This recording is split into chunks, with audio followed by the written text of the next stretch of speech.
आनंद लो प्रतिदिन का जीवन का में स्वागत है। मुझे खुशी है कि आज आ पाए। आज फिर से हम सूखे कुएं के बारे में चर्चा करने जा रहे हैं। कितनी बार हमारे जीवन में ऐसी बातें आ जाती हैं जो उस प्रवाह को रोक देती है जिसकी उम्मीद प्रभु हमसे करता है। हमारे जीवन में हर प्रकार की चीजें आती हैं और मैं मानती हूँ कि शैतान हमें अपने जीवन का आनंद लेने से रोकना चाहता है। मैं विश्वास करती हूँ कि आज जब मैं बाधाएं दूर करने के विषय पर अपना प्रवचन जारी रखूंगी, आपका जीवन प्रभावित होगा और आप ऐन मौके पर परमेश्वर का वचन पाएंगे। हमें ऐसे लोग चाहिए जो कुछ बढ़कर कर दिखाएं, ऐसे लोग जो उत्तम कार्य करते हैं, सिर्फ उतना नहीं जिससे काम बन जाए। ऐसे कार्य करें जैसे कि दुकान न जाने पर यदि आप वहां देखते हैं कि किसी ने सारे कपड़ों को जमीन पर गिरा दिया है तो उन्हें उठाकर सही जगह पर टांग दें। मैं क्यों करूं, मैंने उन्हें नीचे नहीं गिराया। इसीलिए कि आप उत्कृष्ट व्यक्ति और आप अच्छे बीज बो रहे हैं तथा परमेश्वर आप जो कुछ कर रहे हैं उसे देख रहा है। यदि आज आप किसी दूसरे की गंदगी को साफ करेंगे तो प्रभु किसी दिन आपकी गंदगी साफ करने के लिए किसी और को भेजेगा।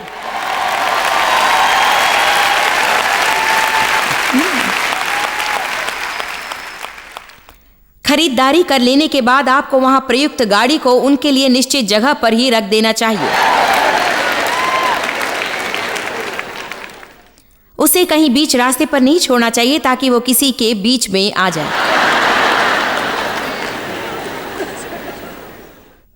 मैंने एक दिन एक महिला को ऐसे ही करते देखा। मैं भी पहले ऐसी थी, कहीं भी गाड़ी को रख देती या बीच में ही उसे छोड़ देती थी और उस पर धक्का लगने पर वो इधर उधर लुढ़कने लगता। देखिए, उसके लिए निश्चित स्थान पर रखने में बहुत कम समय और कम प्रयास लगेगा।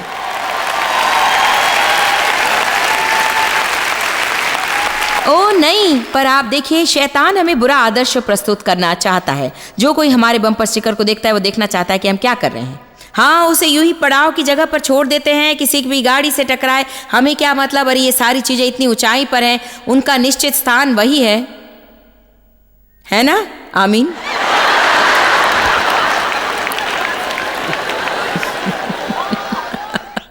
चाहे आप कुछ भी सोचें, जब तक आप इसे समझ न ले, मैं आपको नहीं छोड़ने वाली।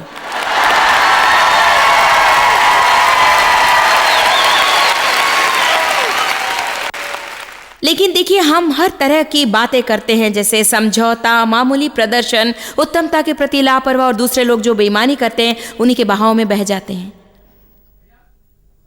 और फिर कहने लगते हैं, न जाने क्यों मैं अपने जीवन में परमेश्वर की उपस्थिति को महसूस नहीं कर पा रही हूँ, मुझ में कोई प्रवाह नहीं, न जाने कुछ तो मुझे रोक रहा है, मैं नहीं जानती कि क्या गलती है। हर समय मैं अपने जीवन में एक प्रकार का भारीपन महसूस करती हूँ।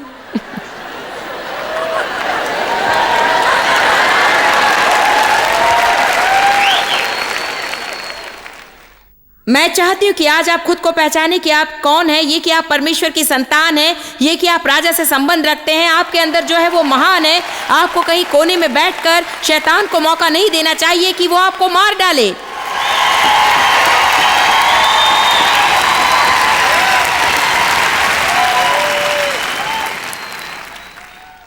और आपको अपने मन में ठान लेना है कि आप अपनी ओर से शैतान पर पत्थरवार करेंगे। आप उसे देखकर कहेंगे कि शैतान, अच्छा होगा कि तुम मुझसे ना टकराओ, क्योंकि तुम जो कुछ कर रहे थे मैं देख रहा हूँ। अब सब कुछ खत्म हो गया है, क्योंकि मैं वचन जानता हूँ और मैं आगे कभी आलसी नहीं रहूंगा। मैं तुम पर वचन से वार करूंगा।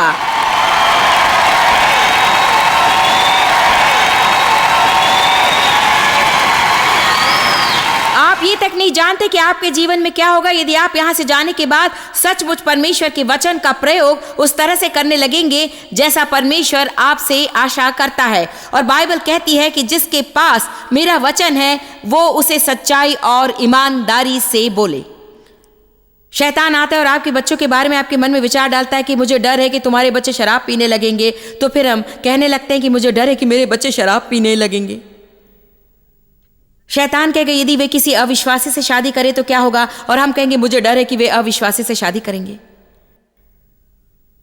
शैतान का प्रतिनिधि बनने से अपने आप को रोकिए। वचन में रचनात्मक शक्ति रहती है, वो नकारात्मक हो सकती है या सकारात्मक भी। हम शत्रु के प्रतिनिधि नहीं हैं, हम परमेश्वर के प्रतिनिधि हैं। क्या आप लोग जानते हैं कि मैं अपने जीवन के हर एक दिन क्या कहती हूं?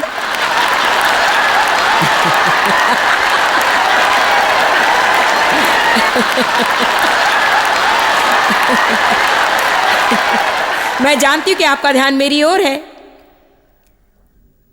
ये आवाज उस ओर कोने में बैठे हुए में से थी। जानते मैं हर दिन क्या कहती हूं कि मेरे 4 अभिषिक्त बच्चे हैं। उन्होंने नया जन्म पाया, पवित्र आत्मा से भरपूर है, सब सेवा कार्य में लगे। परंतु सुनिए, ये इसलिए नहीं कि मैं एक प्रचारिका हूं और ना ही इसलिए कि मैं उन्हें नौकरी दे पाई हूं। आमीन। आपके बच्चों की तरह मेरे बच्चे भी परीक्षाओं से गुजर चुके हैं। ऐसा भी समय था जब लगता था कि वे मुसीबत में पड़ने वाले हैं और वे संभल नहीं पाएंगे। ऐसा भी काल था जब उनमें से कोई एक निश्चित समय तक चर्च नहीं जाता था। उनके विरुद्ध भिन्न भिन्न प्रकार की चीजें भी आईं। अभी मैं आपसे जो कुछ करने की सलाह दे रही हूं वही मैंने बच्चों से कहा। ये कि बातें गड़बड़ नजर आने पर मैं जो चीजें नहीं हैं उन्हें ऐसे पुकारती हूं मानो उनका अस्तित्व हो।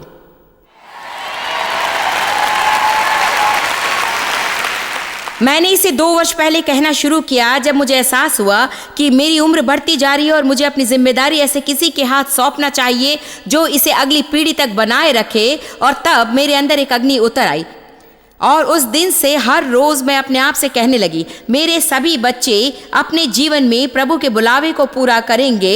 हर एक अपने लक्ष्य तक अवश्य पहुंचेगा और वे प्रभु से प्रेम रखते हैं, वे प्रभु के निकट हैं, उनका प्रार्थना जीवन प्रभावशाली है, उन्हें वचन मनन करना पसंद है और उनमें से कोई भी पीछे नहीं हटेगा। वे सभी प्रभु की सेवा करेंगे और उनके बच्चे भी प्रभु की सेवा करेंगे।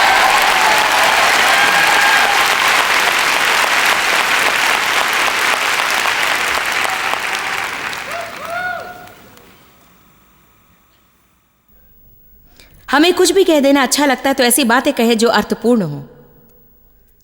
अविश्वास और संदेह रूपी पत्थर का क्या कहें? परमेश्वर ने मनुष्य को विश्वासी बने रहने के लिए चुना है। प्रभु पर विश्वास न रखने पर हमें कुछ बुरा महसूस होता है। शायद इस बात को हम और भी सरल एवं स्पष्ट रूप से कह सकते हैं, हम सकारात्मक होने के लिए सृजे गए न कि नकारात्मक। विश्वास संबंधी सारी बातें सकारात्मक है। मुझे विश्वास है, विश्वास है, मुझे विश्वास है, मुझे विश्वास है, मुझे विश्वास है, विश्वास है। यदि हम विश्वास कर सकते हैं तो बाइबल कहती विश्वास रखने वालों के लिए सब कुछ संभव है। यूहन्ना अध्याय 11:40 में कहा गया है कि विश्वास रखोगे तो परमेश्वर की महिमा देखोगे। हमें सिर्फ विश्वास ही करना है। जब भी शैतान आपसे कहे कि आपका विश्वास कामयाब नहीं होगा और आप जिसके लिए विश्वास रख रहे हैं उसे नहीं पाएंगे, तो आप सिर्फ उससे इतना कह सकते हैं कि मुझे विश्वास है, मुझे विश्वास है, मुझे विश्वास है, विश्वास है, विश्वास है, विश्वास है, विश्वास है, विश्वास है, विश्वास है। यदि आपको ऐसी चीज खरीदने को नहीं मिलती तो आप एक पत्थर लेकर इस तरह से उसे पेंट कर दीजिए। मैं मजाक नहीं कर रही हूं। काश आज मैं लोगों के लिए उपलब्ध करा पाती। मैं यकीन दिलाती हूं कि मैं आपके लिए पत्थर बेचूंगी। इस भवन में से हर एक विश्वास के पत्थर को लेकर ही जाएगा। जानते क्यों? जानते हैं क्यों? क्योंकि अभी आप इस संदेश को सुन रहे हैं और अच्छा होगा कि घर पर रहते समय हमारे पास ऐसी कोई चीज हो जो हमें इसकी याद दिलाती रहे कि जब भी शैतान आपसे झूठ बोले, आपको परमेश्वर का वचन रूपी पत्थर उस पर फेंक कर उससे कहना होगा कि मैं प्रभु पर विश्वास रखती हूं। मैं विश्वास करती हूं कि जैसा प्रभु ने मुझसे कहा है वैसा ही होगा। पौलुस ने यही कहा था। हम विश्वास करते हैं कि वैसा ही होगा जैसा परमेश्वर ने कहा है। परमेश्वर कोई मनुष्य नहीं कि झूठ बोले। मैं कोशिश कर रही हूं सिस्टर, मैं कोशिश कर रही हूं।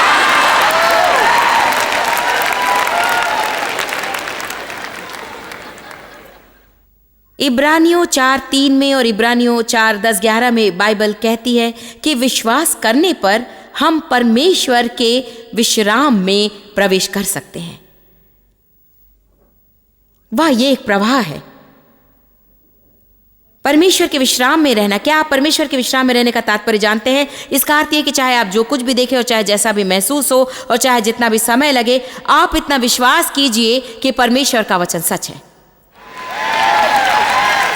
और जब तक आप विश्वास करेंगे आप खुश रहेंगे। जिस क्षण आप संदेह करने लगेंगे और भयभीत होंगे, आप अपनी खुशी खो देंगे और शैतान आएगा और आपके कुएं को बंद करने की कोशिश करेगा। तुम्हारे बच्चे नरक जाएंगे और वे नशीले पदार्थ का सेवन करेंगे। तुम्हारा पति दूसरी औरत के साथ चला जाएगा। तुम कभी नई कार नहीं खरीद पाओगे। तुम कभी नया मकान नहीं खरीद पाओगे। तुम्हें कभी पदोन्नति नहीं मिलेगी। परमेश्वर का वचन तुम्हारे लिए काम नहीं आएगा।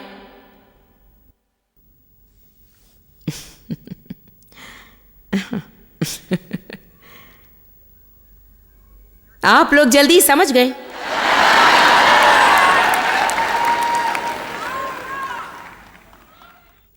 याकूब 1 में कहा गया कि द्विचित्ता रहने पर हम अपनी बातों में अस्थिर होंगे। देखिए याकूब अध्याय 1 पद 5। दुचित्ता ना रहो, अपने मन में ठान लो कि आप क्या विश्वास करते हैं, और चाहे शैतान आपसे जितना भी झूठ कहे, आप उसे कहिए कि मैं प्रभु पर विश्वास रखता हूं।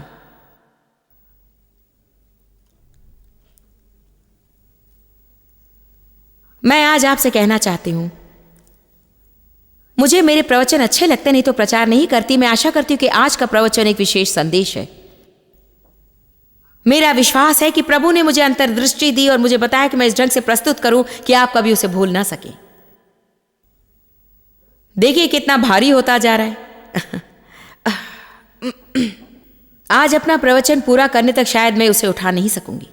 और शैतान हमसे यही चाहता है। वो चाहता है कि हम गंदगी, कूड़ा, झूठ, धोखा, समझौता, दोष और दंड से इतने भर जाएं कि हम अच्छा अवसर पाने पर भी परमेश्वर के लिए कुछ ना कर सकें। बात यह है कि आप बैठे बैठे आशा कर सकते हैं कि काश मुझे ऐसा महसूस ना होता, काश मुझे शैतान अकेला छोड़ देता, काश आपका प्रार्थना जीवन उत्तम होता, काश परमेश्वर के साथ आपका अच्छा रिश्ता होता। लेकिन आशा करने मात्र से आपको ये सब नहीं मिल जाएगा। आपको आपका काम पूरा करना है। मेरी बातों को आप ध्यान से सुनिए। यदि आप प्रतिज्ञा करें, मैं आपको बस शुरुआत करने को कह रही हूं, यदि आप दिन में 30 मिनट वचन पढ़ने तथा 15 मिनट प्रतिदिन प्रार्थना करने की प्रतिज्ञा करते हैं। प्रार्थना परमेश्वर से बातें करना है और आप परमेश्वर के वचन को सीखने की प्रतिज्ञा करते हैं, तो आप ये एहसास कर सकेंगे कि कब शैतान आपसे झूठ कहता है।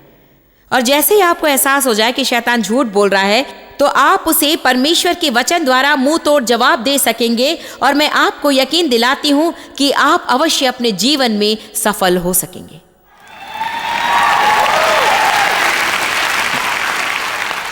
ये उतना कठिन नहीं है। वास्तव में ये कठिन बिल्कुल नहीं है। मसीहियत को हम इतना जटिल बना देते हैं, लेकिन ये इतना जटिल बिल्कुल नहीं है। वचन को जानिए, यीशु से प्रेम रखिए और वचन को बोले जितना हो सके आज्ञाकारी बनकर वचन में बने रहिए। आपको आज्ञा पालन करने में कठिनाई नहीं होगी, क्योंकि परमेश्वर का वचन ही आपको परमेश्वर की आज्ञा मानने की शक्ति देता है। परमेश्वर के साथ वक्त गुजारने पर आप उसकी आज्ञा का पालन कर पाएंगे। हम सदा उन लोगों को देखते हैं जिनके पास वो सब रहता है जो हम अपने लिए चाहते हैं। यदि उन्होंने उसे पाने के लिए जो कुछ किया उसे आप करने को तैयार नहीं, तो उनके प्रति ईर्ष्या मत कीजिए। परमेश्वर की प्रतिज्ञाएं उन लोगों के लिए ही है जो इच्छा रखते हैं। यदि आप अपना काम पूरा करेंगे तो आप भी वो सब पा सकते हैं जो अन्य कोई पा चुका है। परमेश्वर का वचन इसका प्रमाण है। परमेश्वर पक्षपाती नहीं है। याकूब 1:5। मैं इतनी खुश होकर खुद को रोक नहीं सकती।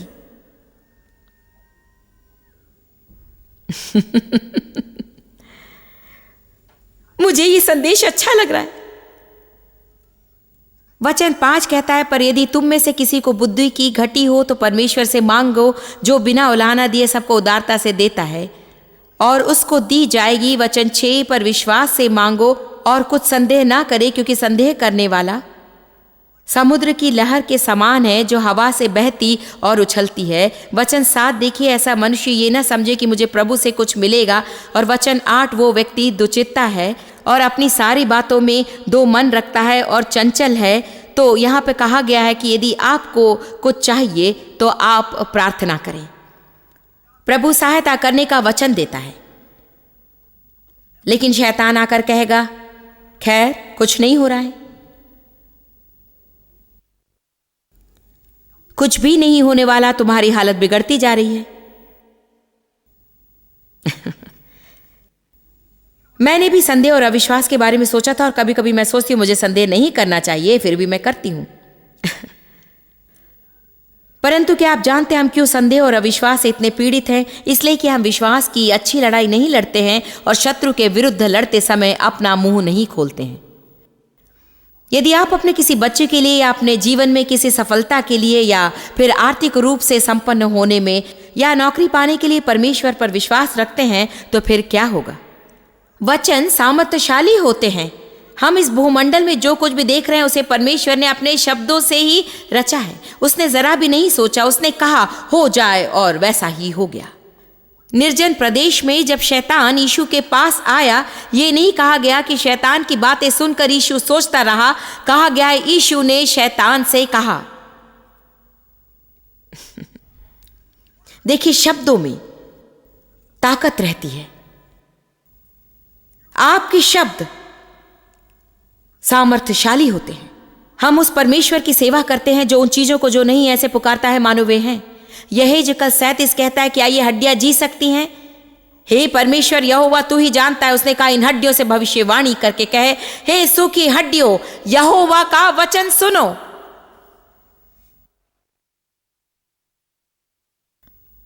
सुनिए, मैं कोई कहानी नहीं बना रही हूं। यहेजकल से कहा हड्डियों से भविष्यवाणी करके, उससे कहे कि हे सूखी हड्डियों, यहोवा का वचन सुनो।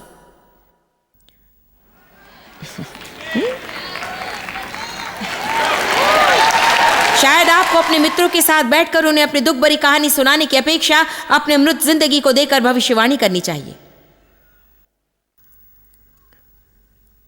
आपको अपनी पदोन्नति के विषय में यहां वहां किसी से कुछ कहने की अपेक्षा या किसी की शिकायत करने की अपेक्षा अपने मुंह से विश्वास भरे शब्द कहने की जरूरत है, क्योंकि हमारी नौकरी चली जाने पर दूसरा कोई कुछ नहीं कर पाएगा। हम सड़कों पर आ जाएंगे और बहुत मुश्किल हो जाएगा नौकरी पाना।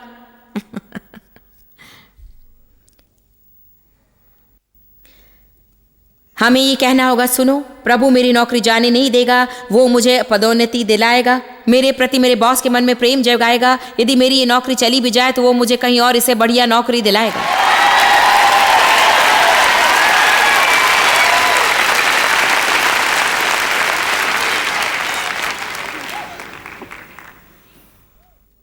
मैं ये प्रवचन अपने खुद के जीवन में लागू करती हूं। मेरे लिए व्यायाम करना बहुत जरूरी है और मैं हर समय स्वयं से कहा करती थी कि मैं व्यायाम नहीं कर सकती, मुझे अच्छा नहीं लगता, ये कठिन है, मेरे पास वक्त नहीं है।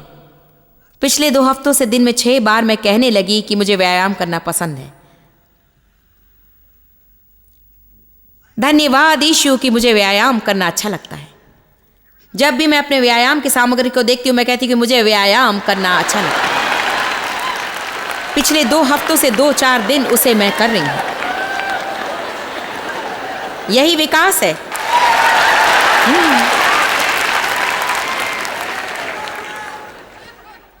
क्या आप जानते, इसी तरह से मैंने 20 साल पहले स्मोकिंग की आदत से छुटकारा पाया। आज जो कुछ सिखा रही उस वक्त मैं नहीं जानती थी और प्रभु मुझे बताने लगा कि जो चीजें नहीं है उन्हें इस तरह से पुकारना चाहिए मानो वे हैं।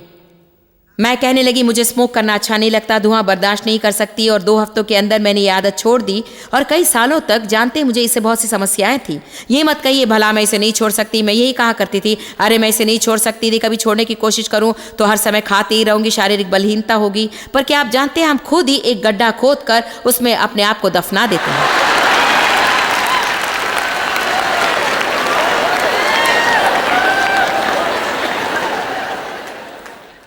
हर तरह के पत्थर होते हैं और उनमें चिंता, जिज्ञासा और भय रहता है।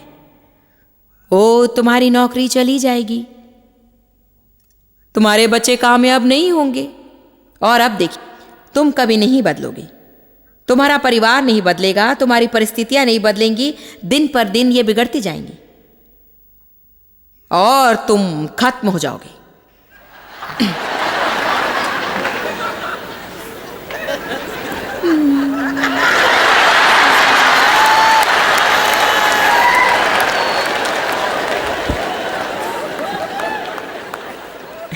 क्या आप समझ सकते हैं कि ऐसी बातें कहना कितनी बड़ी मूर्खता है?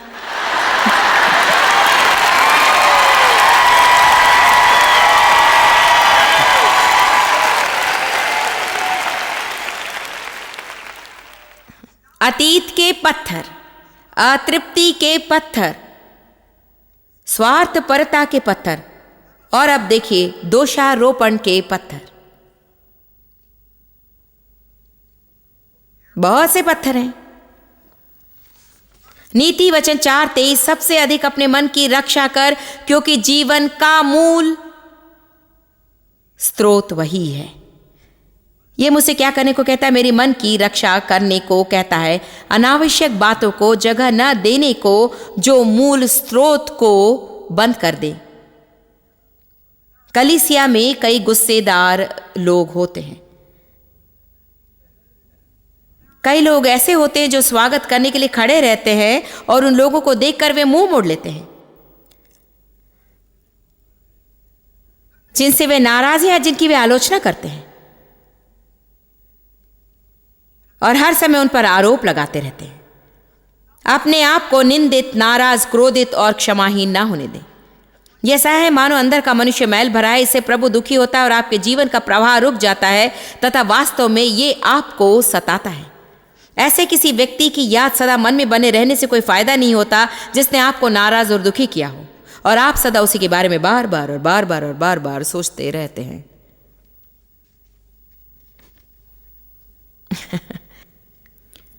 आप कहेंगे मैं नहीं जानती कि क्या करना है, पर आप कहिए मैं अपने दुश्मनों को माफ करती हूं। प्रभु मुझे उन्हें माफ करने का अनुग्रह देता है। मैं उनके लिए प्रार्थना करती हूं और मैं कभी भी क्रोधित नहीं होंगी।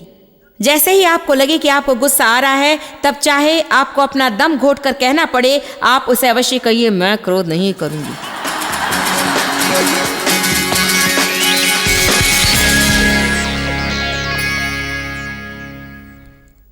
मैं आप क्या आनंद लो प्रतिदिन के जीवन का आपके लिए उपयोगी है। मैं प्रार्थना करती हूँ कि वो आपके लिए उपयोगी, और विश्वास करती हूँ कि ऐसा ही होगा। और अब मैं आपसे एक मदद चाहती हूँ। हम इसी तरह से सहभागी हो सकते हैं। मैं आपकी वचन द्वारा मदद करती हूँ और आप दान और प्रार्थना के द्वारा मेरी मदद कर सकते। 2 कुरिन्थियों 9:7 में बाइबल कहती है, हर एक जन जैसा मन में ठाने वैसा ही दान करे। मुझे लगता है कि कभी कभी परमेश्वर लोगों के मन में सेवा कार्य के लिए दान देने की बात डालता है और वे उसे तुरंत नहीं करते हैं। शायद आपके पास स्टैंप नहीं रहता या आपको तुरंत उसे करने का मन नहीं करता, पर अच्छे विचारों के साथ आज्ञाकारी होना भी जरूरी है। परमेश्वर ने आपके लिए आशीष रखे, परंतु उसे पाने के लिए परमेश्वर आपसे जो बीज बोने को कहता है उसे अवश्य बोना होगा।